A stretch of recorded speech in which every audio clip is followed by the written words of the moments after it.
I'm Gordon, NQ4K. I'm from the Sterling Park Amateur Radio Club. We've run the Virginia QSO Party, I don't know, for maybe 3 decades or so. So this presentation is available up on the web. It's like 138 slides now. You go to Google, you type in Virginia QSO Party, it'll take you to our web page, and it has this presentation on there, and it has the rules, and it has paper summary sheets, and it has everything else you want to know about the Virginia QSO Party. This is not the full 135 slides. They asked me to do abbreviations, so I think I'm doing 10 slides, or maybe 7 slides. Virginia QSO Party is March 16, 17, and it starts at 10 a.m. in the morning on Saturday and goes until midnight, and on Sunday it goes from 8 to 8. We used to run it all night, overnight. And then I noticed that the amount of people participating at midnight and at 1 o'clock in the morning was falling off. And I also noticed, as I approach, impending middle age, that I could not stay up overnight as easily as I used to be able to. So we decided we're going to cut out the night thing.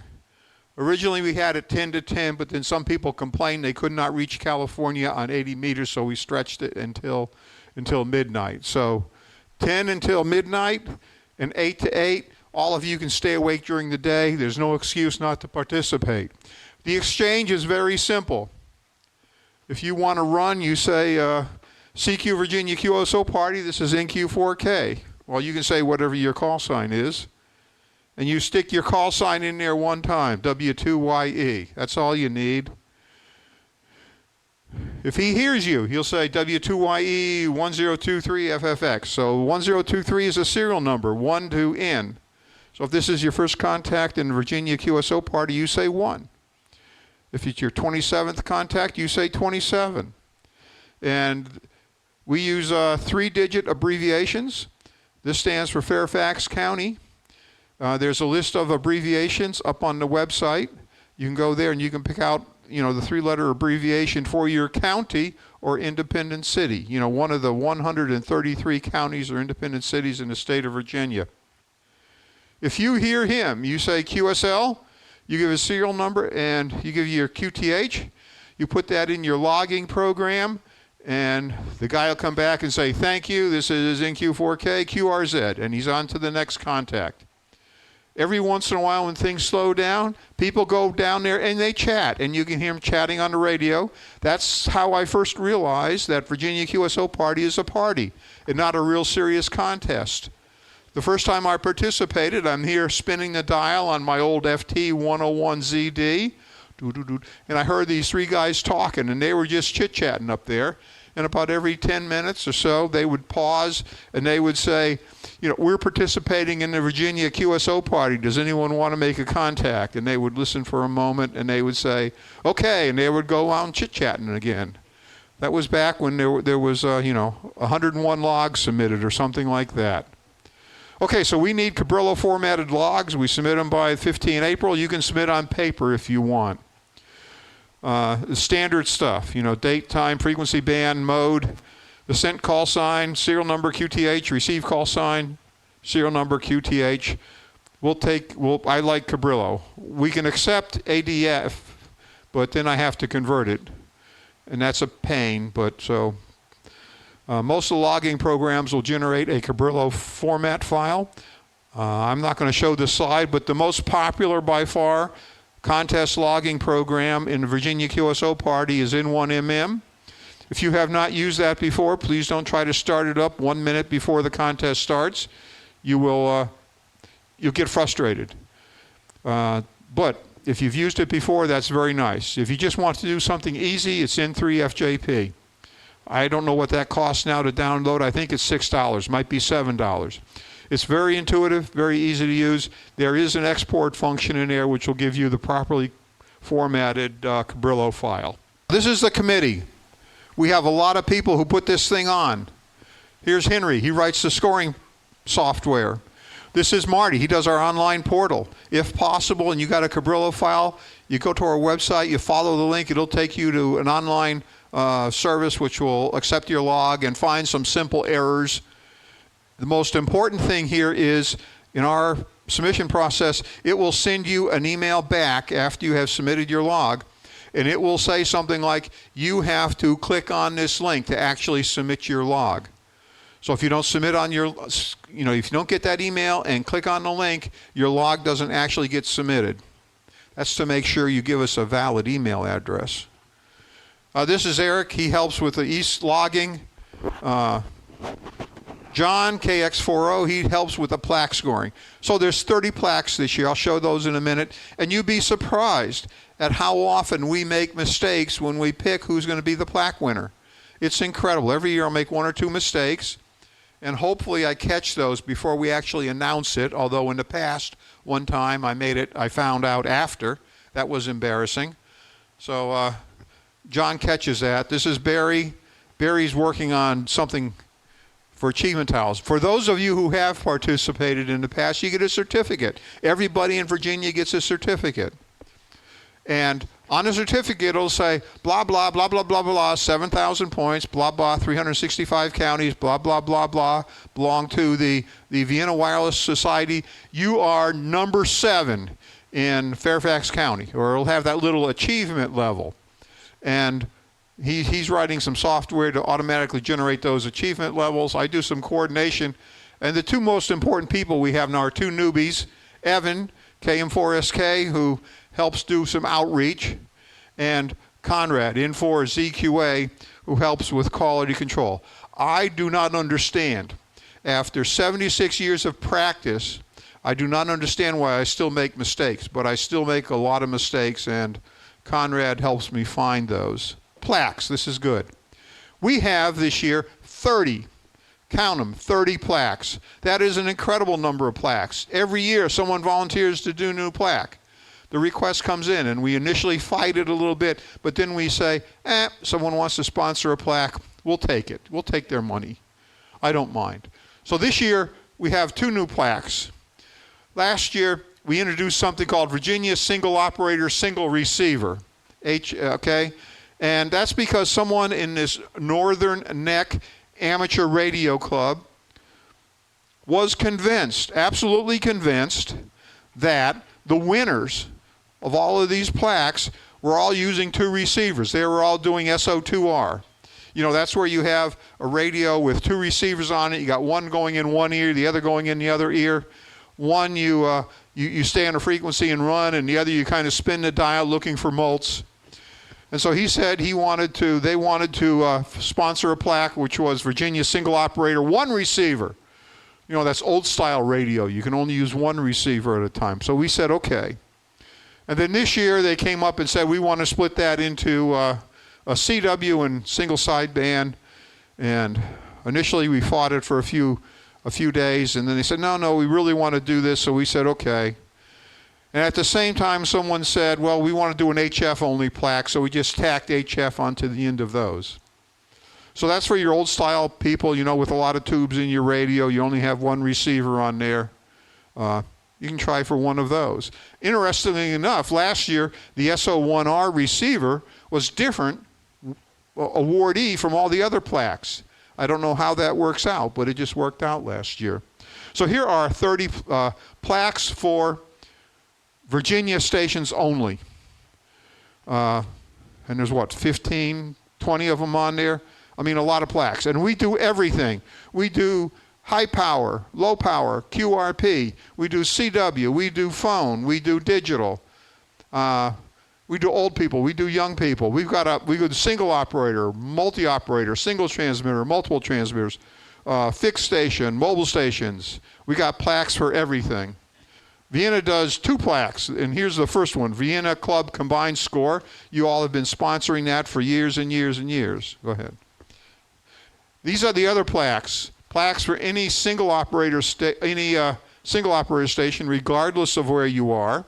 You could be, overseas or Canada or something like that.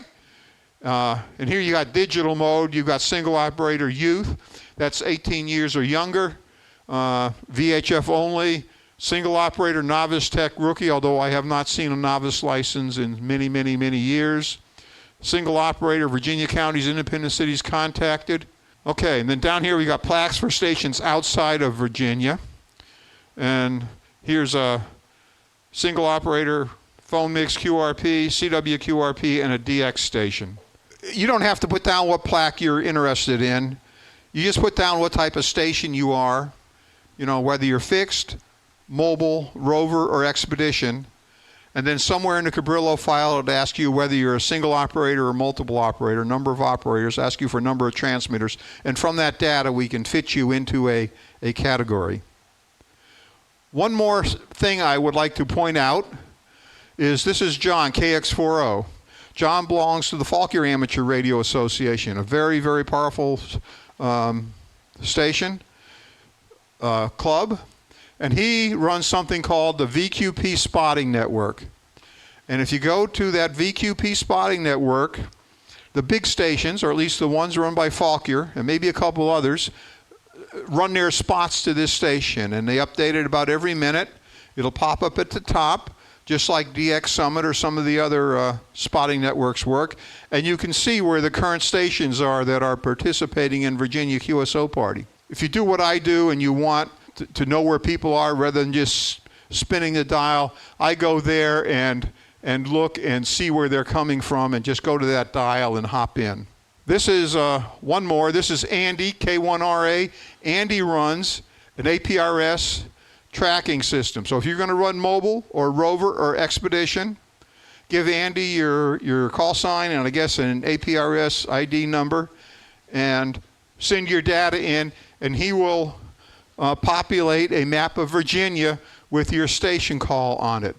And so you can track the mobiles and the rovers and the expeditions throughout Virginia as they move. That's also very helpful. You know, if you're trying to find a particular county or location in the state of Virginia, that's an easy way to find it. Why do I come here? Okay, this is why I come here. When I started looking at this in 2001, we had 110 logs submitted. And then in 2020, right here in late February, early March, just before COVID hit, just before we had the party in middle March. At the same time, the state QSO Party championships became popular. And so those two things, the state QSO Party championships and COVID, which drove everybody into their house with nothing to do, drove up the number of logs we received from 449 to 613. And the year after, it went up to 667, and by then COVID was pretty much over, but people were still staying home a little bit. It went to 679, and last year it dropped down to 637. So it looks like things are starting to slow down a little bit. So I am out proselytizing you all to help get the word out so that more people participate. These are some log metadata. You know, last year the high score was over 700,000 points. That's a lot of points. The average was, or the mean was 21,000. The median was 3,000. And we got 3 zeros. And you can ask, how do you get a 0? It's very easy to get a 0. You forget to put some data in your QSO data lines. You know, like you forget to put the call sign of the station you're calling. You just say, I made a call at this time. Or you forget the serial number, or if you forget their QTH. We usually send you an email saying, please correct this, and if they email back, that's good. If they don't, we give them a 0. The other one is FT8.